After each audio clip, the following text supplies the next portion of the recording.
Karena narasi Israel jajah Palestina itu opini, Sam, bukan fakta, Sam. Oh. Itu opini. Faktanya, negara Israel itu didirikan bukan di atas tanah Palestina. Apa? Dulu itu tidak ada negara Palestina, tidak ada bangsa Palestina, yang ada negara Ottoman Turki. Dan Israel didirikan dari tanah milik Ottoman Turki. Didirikanlah negara Israel di atas tanah Ottoman Turki ini. Lalu itu disahkan oleh PBB. Pertanyaan gue, menjajah Palestinanya di mana?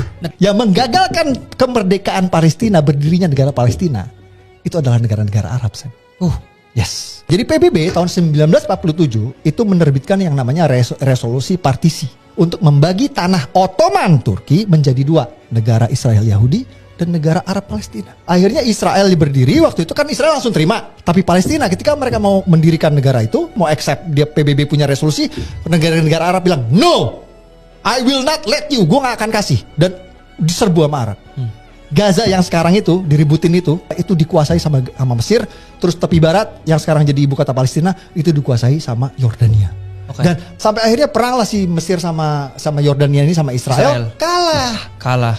Karena kalah perang, mereka harus serahkan lah nih Gaza yang tadinya punya mereka.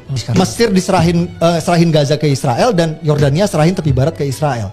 Lo tau gak apa yang dilakukan Israel setelah Israel mendapat Gaza dan tepi barat dari Mesir dan Yordania? Gimana tuh? Yang dilakukan sama Israel langsung menawarkan kepada bangsa Palestina, mau gak bikin negara? Tahun 1993 Israel bersama Amerika, waktu itu Presiden Bill Clinton kalau gak salah, itu menawarkan perjanjian Oslo untuk mendirikan negara Palestina di Gaza dan tepi barat, Sam. Lo tau apa yang terjadi? Ditolak, Sam. Sama orang Palestina.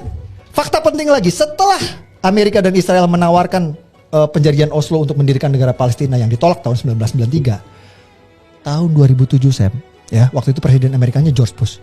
Amerika dan Israel kembali menawarkan kedua kalinya nih yang namanya two state solution. Lo pernah dengar? Ya, kalau lo familiar sama konflik Israel Palestina itu terkenal sama yang istilahnya two state solution atau solusi dua negara. Two state solution. Jadi supaya damai nih orang-orang nih, aduh lo nih ribut mulu gitu kan, lo mulu.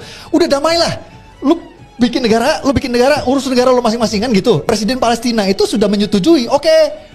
Terima kasih Amerika, gue terima nih, gue accept ya solusi dua negaranya ya. Kita move on ya. Damai. Lo tau apa yang terjadi? Ditolak sama Hamas. Dan lo tau gak? Sejak 2007, sejak Amerika menawarkan solusi dua negara itu, apa yang dilakukan Hamas? Setiap tahun ratusan roket ke Israel dalam rangka menolak solusi dua negara itu. Sampai segitunya. Pokoknya gue gak mau damai, gue mau nyeperang. Kalau kita melek fakta sejarah, siapa sebenarnya biang kerok yang selalu menggagalkan pendirian negara Palestina? Bukan Israel, namanya Hamas.